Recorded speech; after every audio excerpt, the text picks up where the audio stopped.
ৰাতিপুৱা আজি ভাতেই খাব মন নগ'ল, সেইবাবে মায়ে চাহ বনাই দিলে আৰু মই তাকেই খালোঁ। আৰু তাৰপিছত আহিল আমাৰ ঘৰত সৰু আলহী।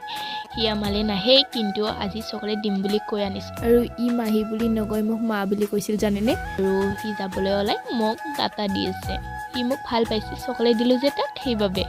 আৰু আমিও চাগে তেনেকুৱাই আছিলোঁ সৰুতে, সৰু সৰু কথাতে সুখী হৈ যোৱা। আমাৰ এইজনীয়ে গম নাপাই জলকীয়াকে খাই দিলে, এতিয়াহে পাইছে আচল মজাটো। এইপিনে দিলে আজি বৰষুণ, এনেই ঠাণ্ডা, তাতে আৰু বৰষুণ যাকে বিৰাটেই ঠাণ্ডা কৰিছে। চাওকচোন, মায়ে আৰু ছাগলী চাই আছে, অহাই নাই ঘৰলৈ। আৰু বৰষুণ দিলে মই বহুত বেছি বেয়া পাওঁ। এইপিনে ৰাতিৰ ভাত সাজ ৰেডি আমাৰ।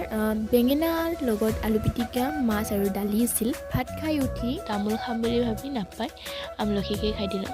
আৰু বেয়া লাগিছে জানেনে, আজি সবাৰ লাষ্ট দিন আছিল। গায়ক চাম বুলি ভাবিছিলোঁ, কিন্তু বতৰৰ বাবে চোৱা নহ'ল। আজিলৈ আহিছোঁ, বাই।